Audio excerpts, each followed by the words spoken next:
Galera desenrolada, como estamos todo mundo aí? Tudo tranquilo?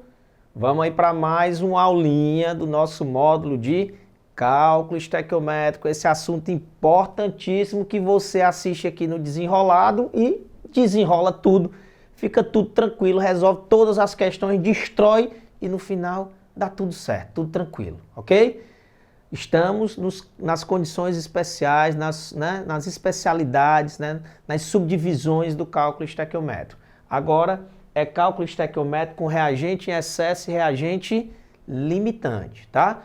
Em algumas situações pode acontecer de ele fornecer as quantidades dos 2 ou mais reagentes que participam da reação. Caso isso aconteça, você tem que conferir se existe reagente em excesso ou não.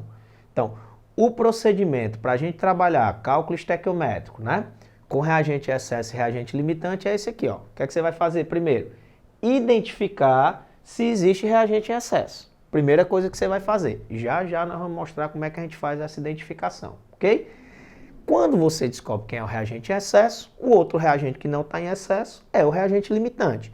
E aí o cálculo tem que ser feito com o reagente limitante. Por quê?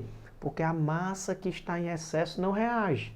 Se a massa que está em excesso não reage, você utiliza essa massa em excesso para fazer o cálculo, vai dar errado o cálculo. Então, identifica se existe reagente em excesso ou não e a partir daí faz o cálculo estequiométrico com o reagente limitante. A gente vai colocar um exemplo para a gente ver como é que a gente faz essa identificação e faz o cálculo sempre trabalhando com o reagente limitante, ok? Então vamos desenrolar aqui a nossa lousa,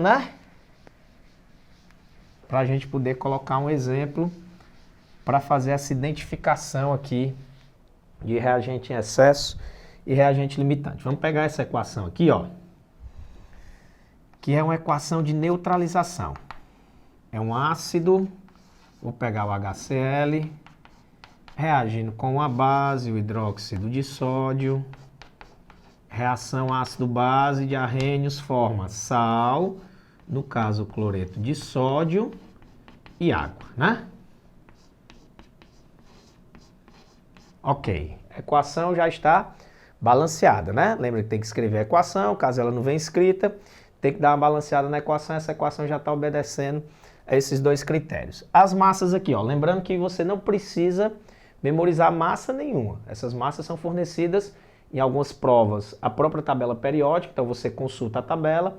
No Enem não, no Enem não vem tabela periódica. Então os dados vão estar expostos na própria questão, ele vai fornecer as massas que você precisa, certo?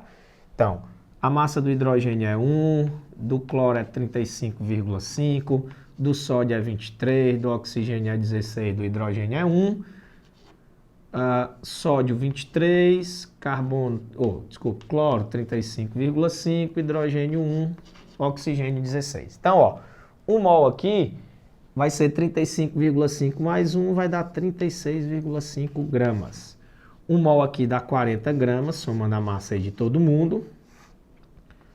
1 mol aqui é 23 mais 35,5 dá 58,5 gramas de NaCl e 1 mol de água tem 18 gramas.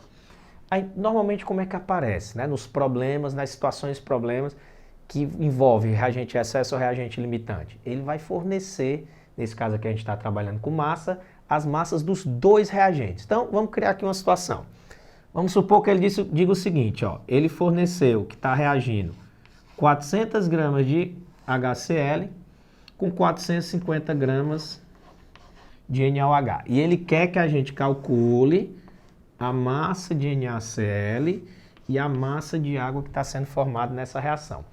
Forneceu as quantidades de dois reagentes. Então, o que é que a gente tem que fazer? Tem que conferir se existe reagente em excesso ou não. A maneira mais simples de a gente fazer isso, não é a única, mas é a maneira mais simples e mais fácil, a gente vai multiplicar aqui em cruz, ó. Multiplica aqui, ó. Se nessa multiplicação você encontrar valores iguais, não existe reagente em excesso. Mas se der valores diferentes, vai ter reagente em excesso. Fazendo essa continha aqui, ó, 40 vezes 400 dá 16 mil. E 36,5 vezes 450 vai dar 16.425. Opa, deu valores diferentes.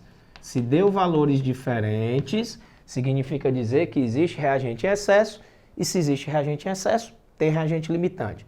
Como é que você vai raciocinar? Naquela coluna, ó, naquela coluna que deu valor maior, o reagente vai estar em excesso. Então, nesse processo aqui, quem é o reagente em excesso? O reagente em excesso é o NaOH. Consequentemente, o reagente limitante vai ser o HCl. O cálculo tem que ser feito com o reagente limitante. Então, vou calcular X, vou calcular Y a partir do reagente limitante, que nesse caso é o HCl. Então, vai para resolver as regras de 3, ó. X vai ser igual a 400, que multiplica 58,5, dividido por 36,5.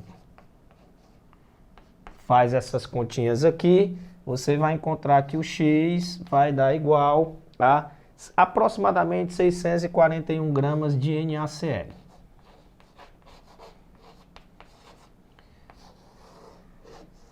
Beleza, agora o Y, regrazinha de 3 também, ó.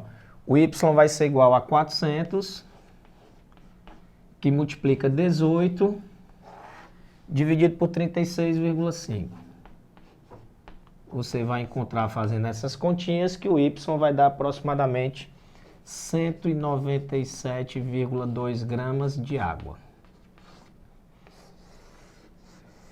Então, como é que você desenrola uma questão de reagente em excesso e reagente limitante? Você só vai olhar isso, essa condição, se ele tiver fornecido as massas dos dois reagentes. Multiplica em cruz, se os valores derem iguais, não existe reagente em excesso e reagente limitante. Se der diferente, aquela coluna que deu maior é o reagente em excesso. Consequentemente, o outro reagente é o limitante.